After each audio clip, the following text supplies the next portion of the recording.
यतिराज श्रीमद् आद्य रामानंदाचार्य स्वामी के पवित्र परंपरा में श्री नाभादास जी का प्राकट्य हुआ।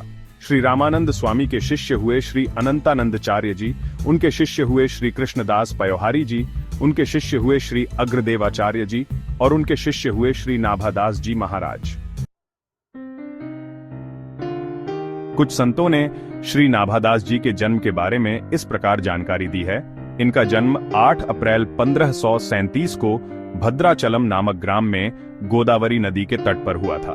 यह ग्राम आंध्र प्रदेश के खम्मम जिले में स्थित है, परंतु अधिकतम संतों ने इनके पूर्वजों को हनुमान वंशीय महाराष्ट्रीय ब्राह्मण माना है। इनके पिता का नाम श्री रामदास जी और माता का नाम श्रीमती जानकी देवी था। कुछ संतों के मत यह भी है, परंपरा के अनुसार नाभादास डोम अथवा महाराष्ट्रीय ब्राह्मण जाति के थे। टीकाकार प्रियादास ने इन्हें हनुमान वंशीय महाराष्ट्रीय ब्राह्मण माना है। श्री नाभाजी का जन्म प्रशंसनीय हनुमान वंश में हुआ। हनुमान वंश क्या है? महाराष्ट्र में एक ऋग्वेदी ब्राह्मण परिवार था। हनुमान जी के वे अनन्य भक्त थे। उनके कोई संतान नहीं थी।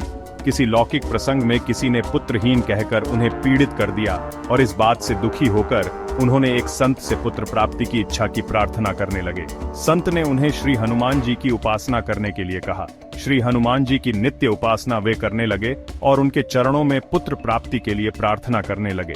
एक दिन प्रसन्न होकर श्री हनुमान जी ने दर्शन देकर कहा कि तुम्हारे भाग्य में पुत्र सुख नहीं है, पर आप हमारे बहुत प्रेमी भक्त हो। अतः हनुमान जी ने आशीर्वाद दिया कि मेरी कृपा से तुम्हारा वंश चलेगा। श्री हनुमान जी ने यह भी कहा था कि आपके वंश में एक अद्भुत महात्मा प्रकट होंगे जिनके द्वारा जगत का कल्याण होगा। उस समय से इस वंश को हनुमान वंश कहा जाने लगा। श्री नाभादास जी जन्म से ही नेत्रहीन थे। नेत्र के चिन्ह तक नहीं थे। इस बात से इनके पिताजी बड़े दुखी हुए। पिताजी ने ज्योतिष शास्त्र के विद्वानों से इनके भविष्य के बारे में पूछा तो ज्योतिषियों ने बताया कि यह बहुत अद्भुत बालक है। यह जगत में लाखों लोगों का भक्ति मार्ग प्रशस्त करेगा। जब ये 2 वर्ष के थे तब इनके पिताजी का देहांत हो गया। उसके बाद माता ने इनका पालन पोषण किया। जब श्री नाभाजी 5 वर्ष के हुए उस समय महाराष्ट्र में भयंकर अकाल पड़ गया था। कोई फल खाकर, कोई घास खाकर गुजर करने लगा। अकाल से पीड़ित होकर बालक को लेकर उनकी माता जल और अन्न की खोज में भटकने लगी। कहीं दूर दूर तक कुछ नहीं मिल रहा था। भटकते हुए वे राजस्थान की ओर आए और वहां एक वन में वृक्ष के नीचे बालक को बिठा दिया। थकान के कारण बालक को साथ लेकर घूमना कठिन हो गया था। अतः माता ने कहा कि बेटा तुम यहीं बैठो, मैं अन्न जल की खोज करने जाती हूँ। अन्न जल की खोज में माता बहुत दूर तक निकल गई और कमजोरी के कारण पृथ्वी पर गिरने लगी। उस समय उनको यह विश्वास हो गया कि अब प्राण रहेंगे नहीं। इन्होंने भगवान से विनती की, मेरे बालक को मैं निर्जन वन में छोड़कर आई हूँ। नेत्रहीन पितृहीन बालक के अब आप ही रक्षक हैं। अपने अपने घर की तो सबको ममता होती है, पर आपको तो सबके घरों की ममता है। मैं तो केवल जन्म देने वाली माता हूँ, परंतु वास्तव में सबके माता पिता आप ही हैं। इनकी माता का शरीर छूट गया और नाभाजी वन में रह गए। बहुत देर तक माता नहीं आई।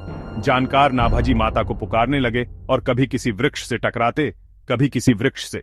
श्री नाभाजी ने निश्चय किया कि अब किसी नर से सहायता मांगकर कुछ नहीं होगा। अब तो केवल नारायण ही सहायता कर सकते हैं।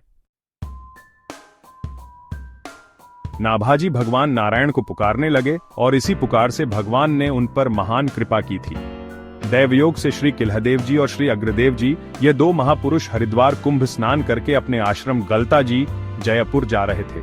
ये गलता आश्रम श्री गालव ऋषि का आश्रम माना जाता है।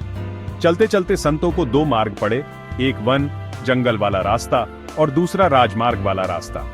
उन्होंने सोचा कि जंगल से जाना ठीक नहीं होगा, अतः राजमार्ग से जाना ही उचित है। जैसे ही वे राजमार्ग की ओर चलने लगे, उसी समय आवाज आई, हे संतो ठहरे। आसपास कोई नहीं दिखाई पड़ा। इस बात से निश्चित ही गया कि यह आकाशवाणी है। दोनों संत हाथ जोड़े खड़े हो गए। आगे आकाशवाणी हुई कि आप इस रास्ते को छोड़कर वन मार्ग से जाएं। वहां आपको एक अनोखा रत्न प्राप्त होगा जिसके द्वारा जगत का बहुत बड़ा कल्याण होगा। आकाशवाणी मौन होने पर दोनों संत सोचने लगे कि हम फक्कड़ महात्माओं को रत्न से क्या लेना देना, ये कैसी आकाशवाणी हो गई। तब श्री किल्हदेव जी कहने लगे कि हो सकता है कि वह रत्न पत्थर का ना हो, वह रत्न किसी और रूप में भी हो सकता है। दोनों संत जंगल वाले मार्ग की ओर चल दिए।